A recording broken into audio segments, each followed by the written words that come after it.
Welcome to our 15 minutes of daily inspiration. I'm your pastor of internet and innovation, Kervance Ross, and yes, you are tuned in to the platform called New Birth, where our senior pastor is Dr. Jamal-Harrison Bryant, and I'm no prouder than to be an Atlantan as I am today, because we're not doing this 15 minutes as we normally do it. For the last few days, you've been inspired, empowered, and made better by some of the greatest leaders in the black community. If you've been under a rock, pull the rock up off of you, because the black community and our world has been challenged and impacted in the last several weeks like none other. And we felt it necessary to give you inspiration at this lunchtime moment from the greatest voices of black history and our time. And the man himself, Dr. Martin Luther King Jr., is getting ready to inspire us as only he can. Right from Atlanta, Georgia, graduate of Booker T. Washington High School, Morehouse College. He's coming up. Get your family, tag a few people, get your friends around. I know you're ready. Welcome, Dr. Martin Luther King Jr.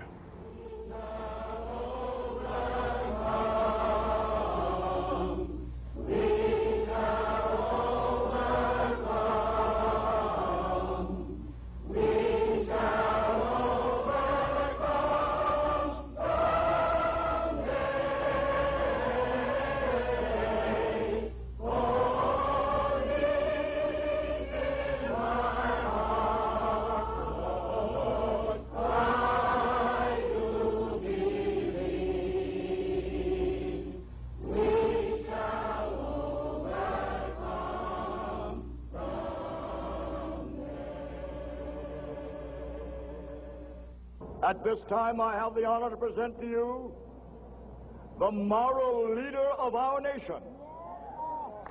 I have the pleasure to present to you Dr. Martin Luther King, Jr.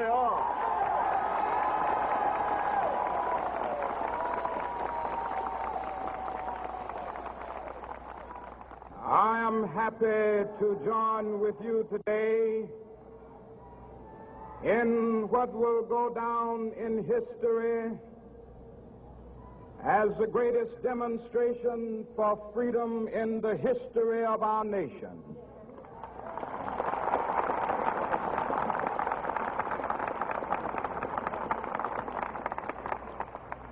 Five score years ago,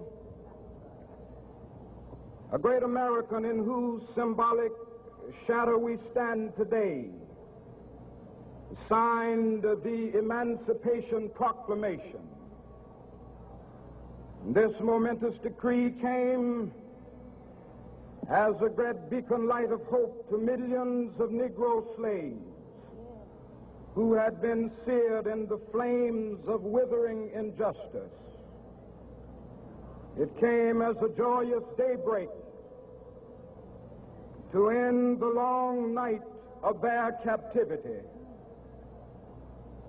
But 100 years later, the Negro still is not free. 100 years later, the life of the Negro is still sadly crippled by the manacles of segregation and the chains of discrimination. 100 years later, the Negro lives on a lonely island of poverty in the midst of a vast ocean of material prosperity. 100 years later,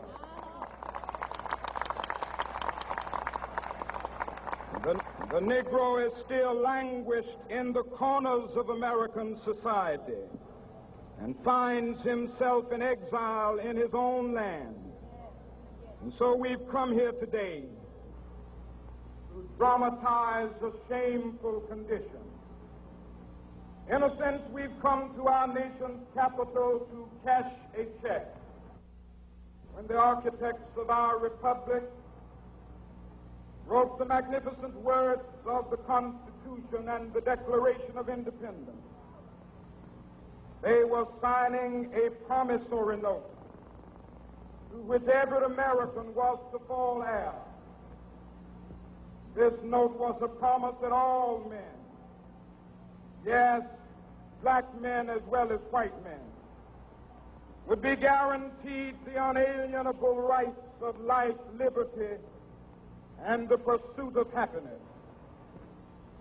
It is obvious today that America has defaulted on this promissory note insofar as her citizens of color are concerned. Instead of honoring this sacred obligation, America has given the Negro people a bad check, a check which has come back marked insufficient funds.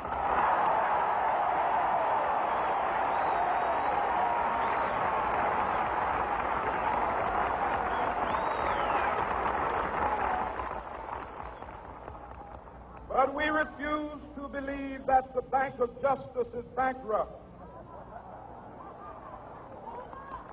We refuse to believe that there are insufficient funds in the great vaults of opportunity of this nation.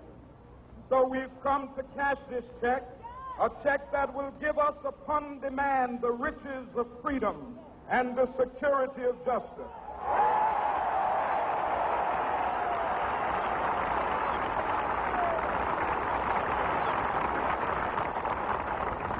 We have also come to this hallowed spot to remind America of the fierce urgency of now. This is no time to engage in the luxury of cooling off or to take the tranquilizing drug of gradualism.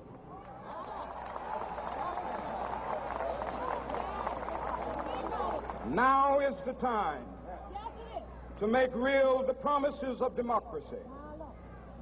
Now is the time to rise from the dark and desolate valley of segregation to the sunlit path of racial justice.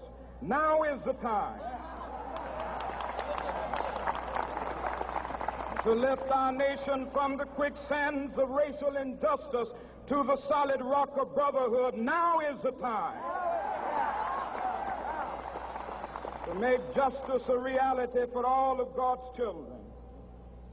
It would be fatal for the nation to overlook the urgency of the moment.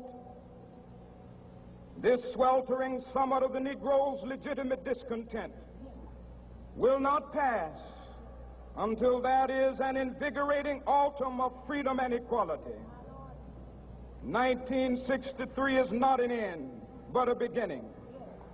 Those who hope that the Negro needed to blow off steam and will now be content will have a rude awakening if the nation returns to business as usual.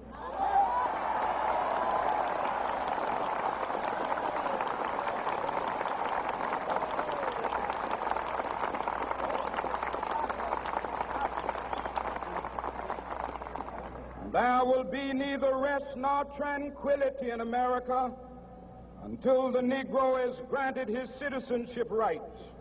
The whirlwinds of revolt will continue to shake the foundations of our nation until the bright day of justice emerges. But that is something that I must say to my people who stand on the warm threshold which leads into the palace of justice. In gaining our rightful place, we must not be guilty of wrongful deeds. Let us not seek to satisfy our thirst for freedom by drinking from the cup of bitterness and hatred.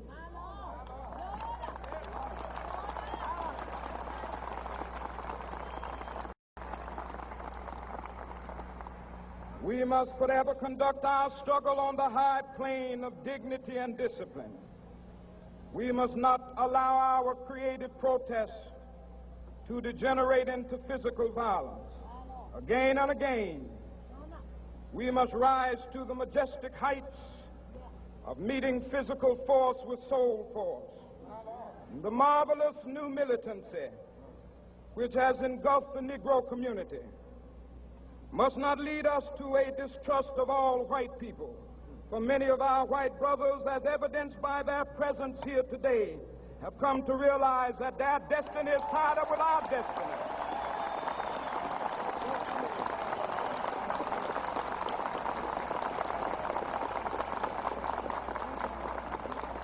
They have come to freedom is bound to our freedom.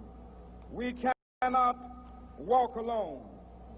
And as we walk, we must make the pledge that we shall always march ahead.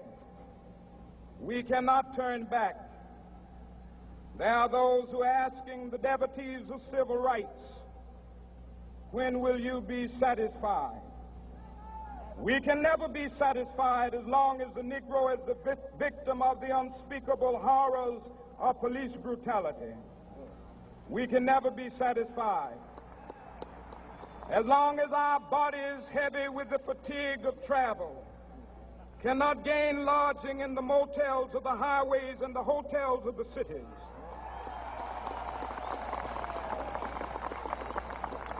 We cannot be satisfied as long as the Negro's basic mobility is from a smaller ghetto to a larger one. We can never be satisfied as long as our children are stripped of their selfhood and robbed of their dignity by signs stating for whites only.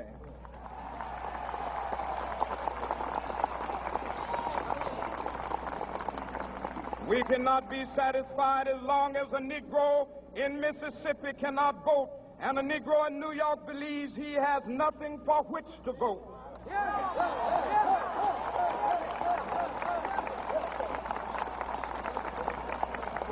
No, we are not satisfied, and we will not be satisfied until justice rolls down like waters and righteousness like a mighty stream.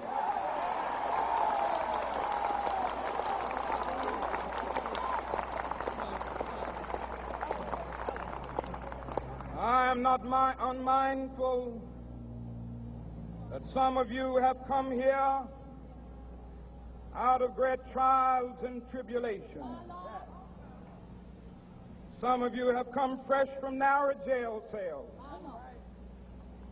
Some of you have come from areas where your quest for freedom left you battered by the storms of persecution and staggered by the winds of police brutality. You have been the veterans of creative suffering. Continue to work with the faith that unearned suffering is redemptive. Go back to Mississippi. Go back to Alabama. Go back to South Carolina. Go back to Georgia. Go back to Louisiana. Go back to the slums and ghettos of our northern cities, knowing that somehow this situation can and will be changed. Let us not wallow in the valley of despair. I say to you today, my friend,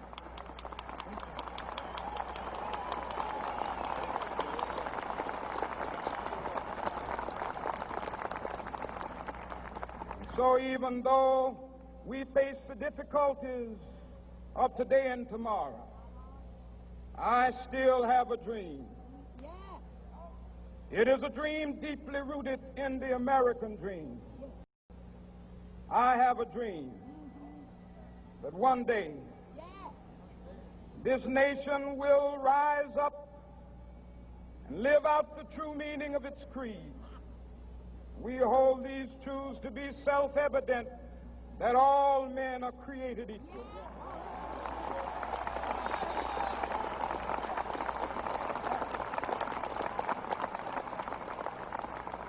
I have a dream that one day on the red hills of Georgia, the sons of former slaves and the sons of former slave owners will be able to sit down together at the table of brotherhood.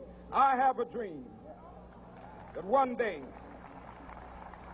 even the state of Mississippi, a state sweltering with the heat of injustice, sweltering with the heat of oppression, will be transformed into an oasis of freedom and justice. I have a dream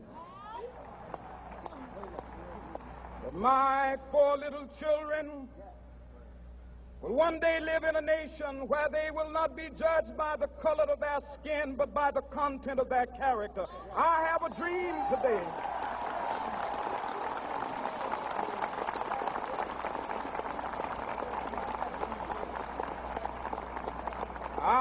a dream that one day, down in Alabama, with its vicious racists, with its governor having his lips dripping with the words of interposition and nullification, one day right there in Alabama, little black boys and black girls will be able to join hands with little white boys and white girls as sisters and brothers. I have a dream today.